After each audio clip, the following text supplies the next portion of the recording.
Il y a plusieurs mois que cette vidéo mijote.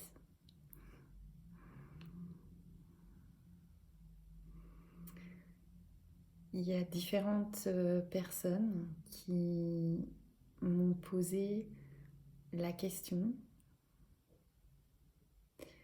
de savoir dans quelles circonstances la présence s'est révélée à elle-même.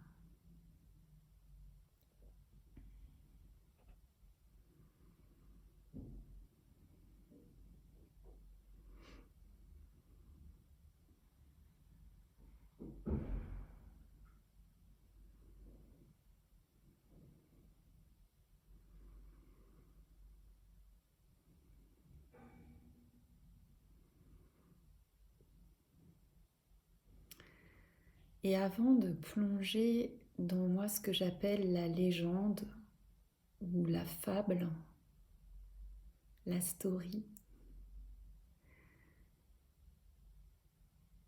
je nous invite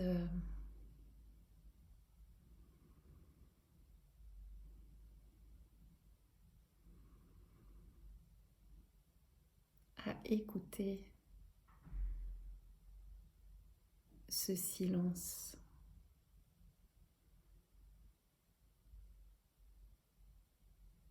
nu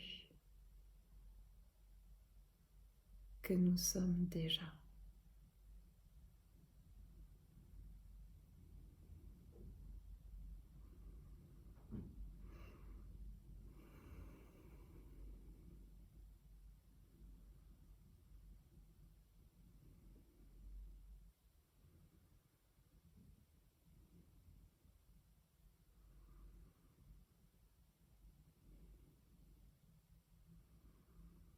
Qui laisse apparaître et disparaître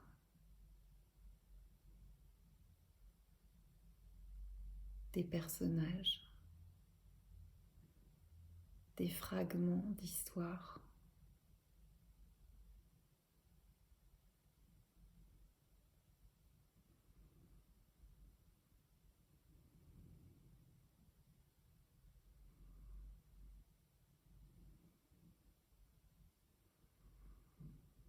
Ce silence a toujours été là et il sera toujours là.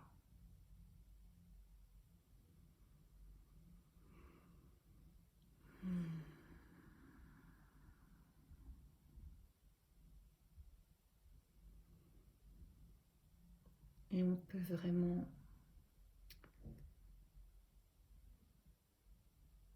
se détendre dans ce silence.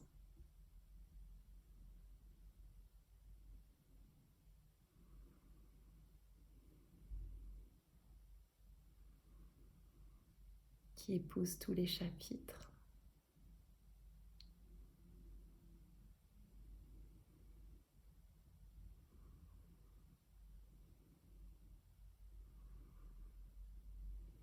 Les projections.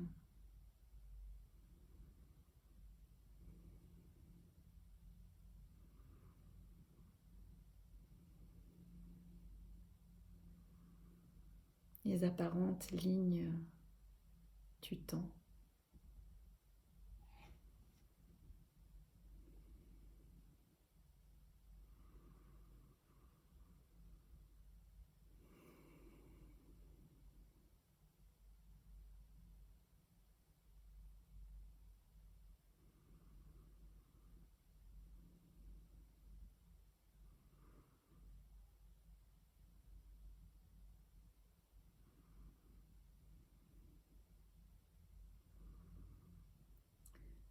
Et plonger dans la légende, c'est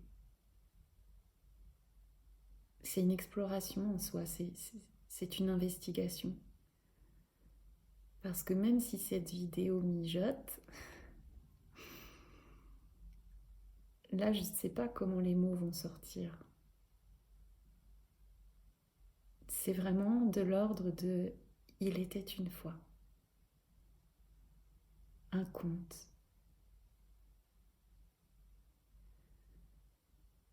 Ici maintenant, ce conte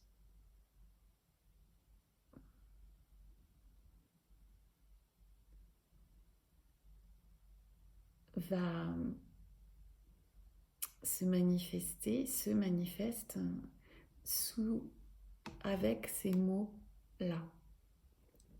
Dans 1 heure, ce serait d'autres mots, d'autres reliefs, d'autres couleurs.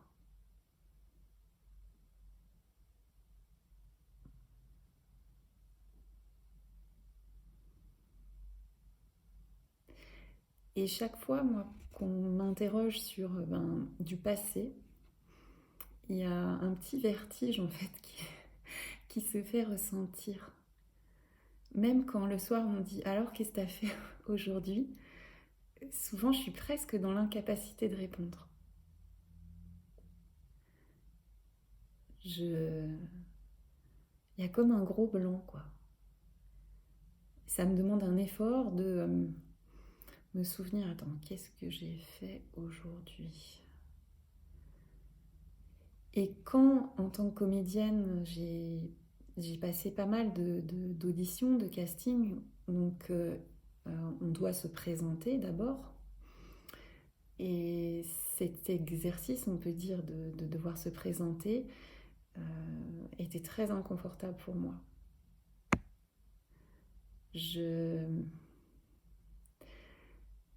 J'avais la sensation d'une forme de trahison, de devoir dire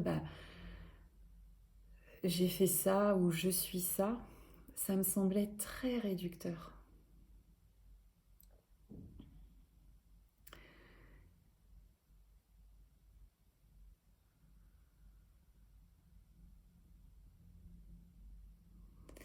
Donc, dans le présent, là, ici, maintenant, se tourner vers le passé, parfois c'est comme une sorte de grande pente savonneuse et il y a beaucoup de confusion et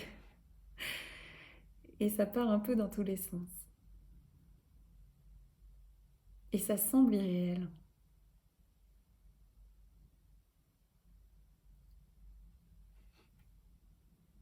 Parce qu'ici, maintenant, là, devant cette tablette,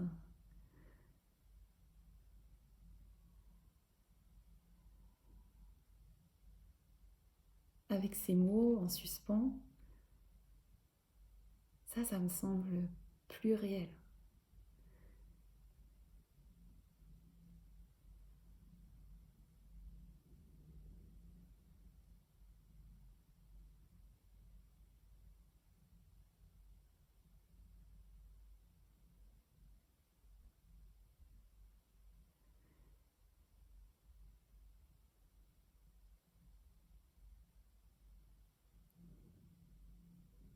Alors je laisse venir ces fragments d'histoire à leur rythme, dans ce présent. Je les découvre en même temps que toi, en même temps que vous.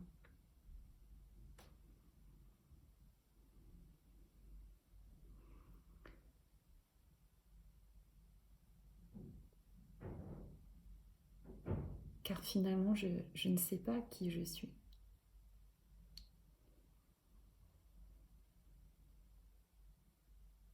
Je ne sais pas qui tu es.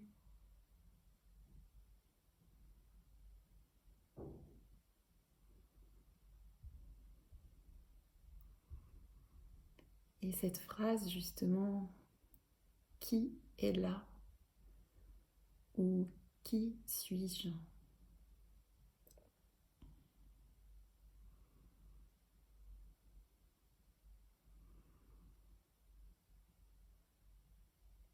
Elle était là dès le départ.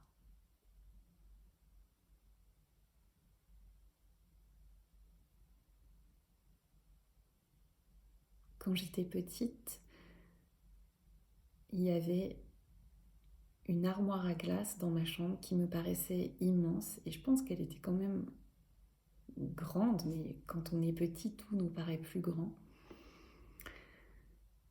Et je passais beaucoup de temps assise devant ce qui semblait être mon reflet, à observer ce reflet et, et à me demander, mais qui est là?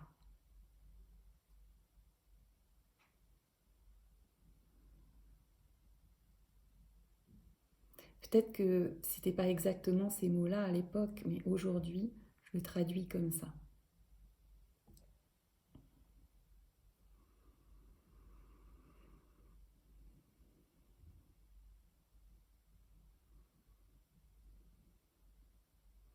Il y avait un appel à percer le mystère, l'absolu, un pressentiment de cet absolu.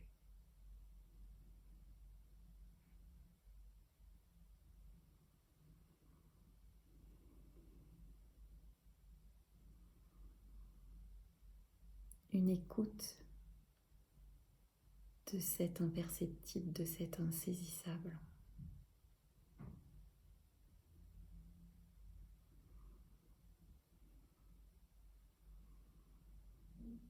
Et une sensation de fusion avec le tout, le un. Sensation qu'il n'y avait pas vraiment d'intérieur et d'extérieur.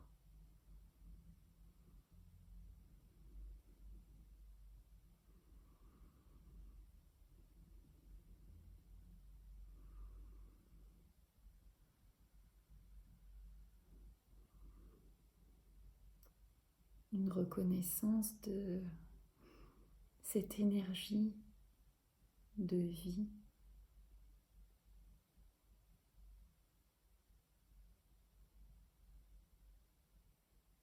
qu'on peut appeler amour, Dieu, l'être, la présence, la conscience.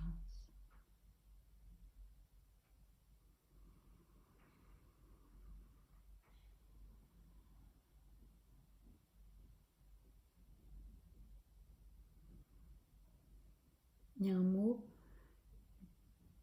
que j'aime beaucoup qui est anima.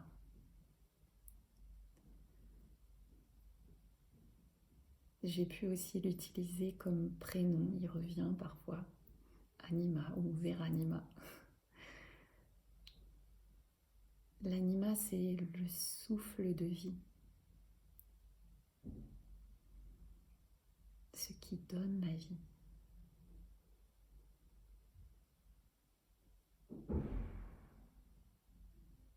Ce qui nous anime, ce qui anime. Et oui, c'est revenu régulièrement. L'animation, le fait d'animer ou d'être animé, c'est très présent. Et c'est aussi cette part féminine.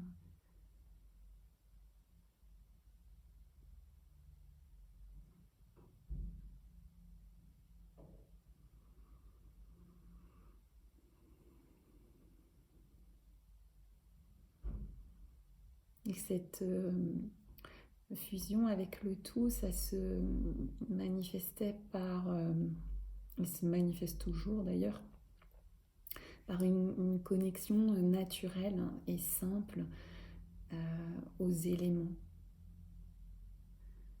Je parlais et je parlais toujours à l'eau,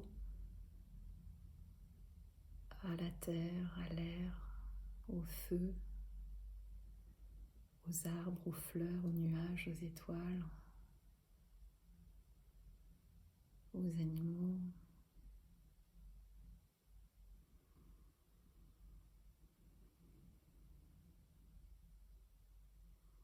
Aux objets.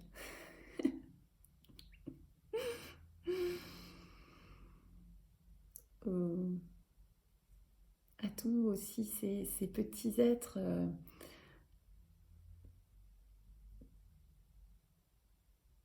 ouais, qui sont comme des compagnons de route.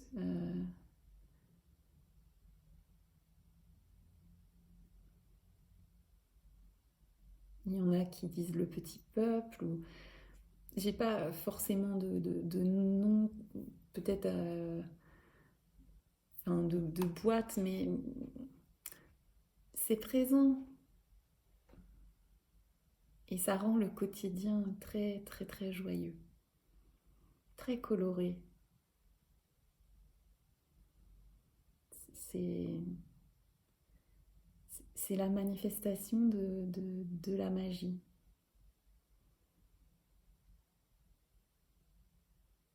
C'est entre non manifesté et manifesté, on ne sait pas, c'est à la frontière. Hmm.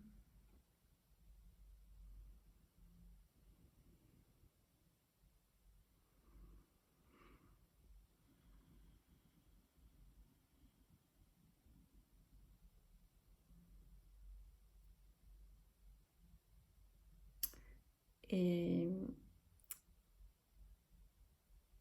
il y avait aussi un fort goût pour la prière, la dévotion, on pourrait dire le mysticisme.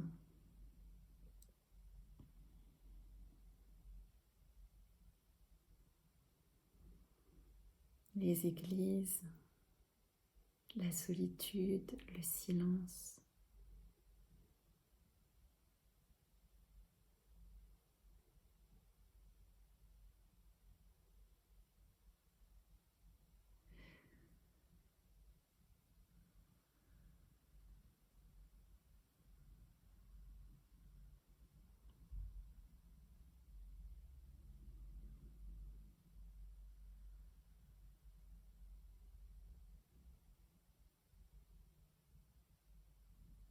Et cette perception de l'imperceptible, ce pressentiment, euh, ben, on pouvait parfois, enfin régulièrement, avoir une résonance avec notamment ma grand-mère paternelle. Euh, Par exemple, la reliance à Marie ou au Christ, il pouvait aussi y avoir cette résonance avec ma grand-mère. Mais pour toutes ces perceptions, dans le reste de mon entourage, il n'y avait pas forcément cette résonance, cette validation, cette confirmation. En fait, je ressentais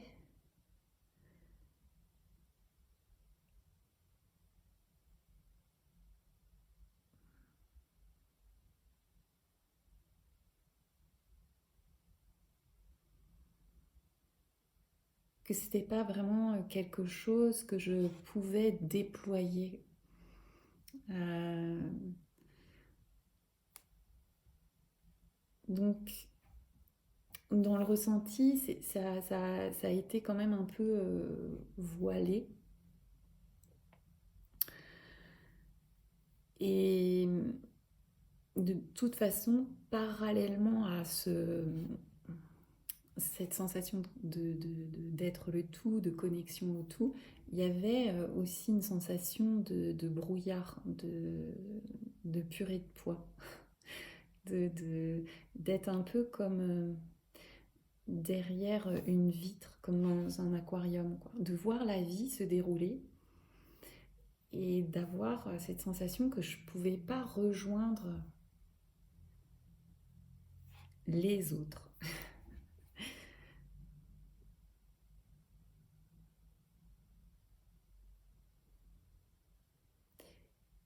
Et tous les codes ou les conventions sociales, sociétales, moi, enfin, tout ça, j'appelle ça la 2D. Alors, je sais que c'est de la 3D, mais ça me donne une sensation d'être très plat, euh, Un peu comme dans Alice au pays des merveilles, quand elle rencontre la reine et que tout le monde en fait, est tout plat comme des cartes à jouer. Et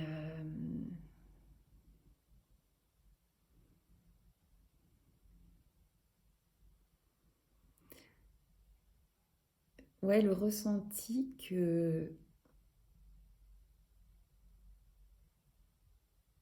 d'être dans un décor, d'être dans une fiction, d'être dans un théâtre, que tout ça n'était pas réel. Et ça non plus, je sentais que c'était pas forcément bienvenu de,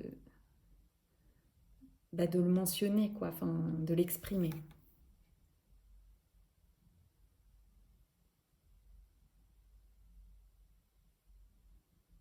Donc ça, c'était vu, mais c'était retenu, quoi.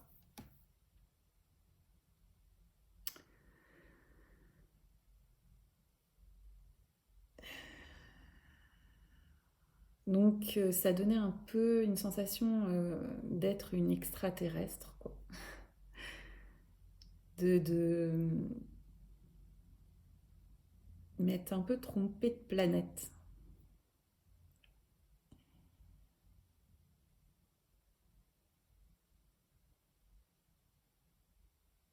Me sentir vraiment en décalage, quoi.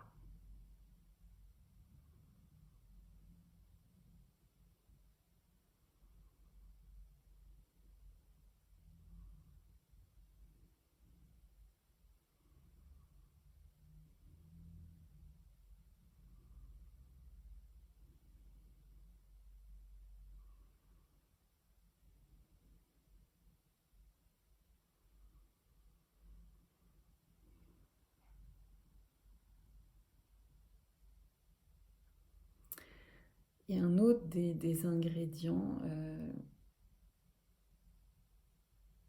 qui était là dès le départ, c'était la familiarité avec la mort.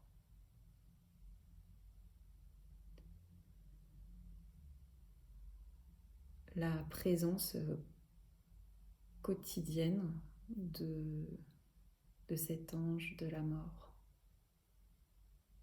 comme une compagne.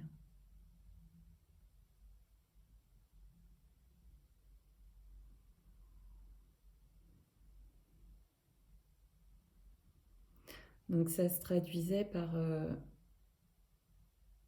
une hyper conscience de l'éphémérité de cette expérience humaine.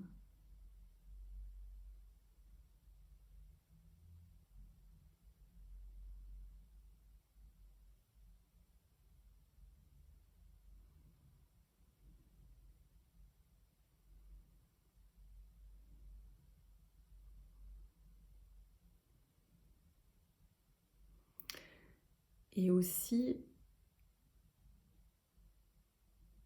une pulsion de mort, un attrait pour Thanatos. Et c'était une pulsion assez concrète. Il y avait un projet. Bon, après, c'est forcément fantasmé, mais c'était quand même concret dans le sens où ma chambre, par exemple, il y avait une fenêtre et elle était au premier étage et elle donnait sur à la fois le jardin et juste en dessous de la fenêtre, il y avait un escalier. Et donc, je me disais, par exemple, si je me jette par la fenêtre, je ne devrais pas me louper. Donc, très régulièrement, j'étais devant cette fenêtre et je sentais cette pulsion, quoi. Et cette pulsion et cette compagnie, cette familiarité avec la mort, euh, on peut dire qu'elle est toujours là. sauf qu'elle est vue, elle est ressentie et elle n'est pas alimentée. C'est comme une vague, donc plus ou moins intense, plus ou moins longue, mais elle est là.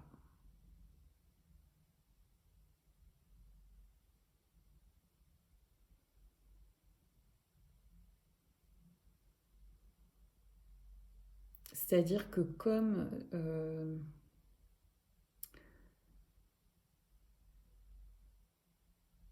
le fait de se sentir en décalage avec ce jeu qui était perçu comme un jeu, quoi, il y avait comme une stratégie de fuite. Donc, soit c'était la mort, soit il y a eu aussi le projet de fuguer. Et pareil, c'était un projet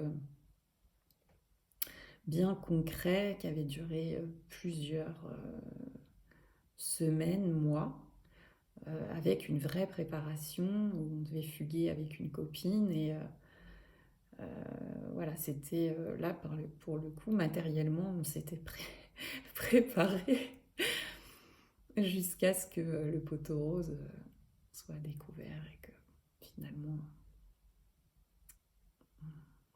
on ne l'a pas mis en pratique.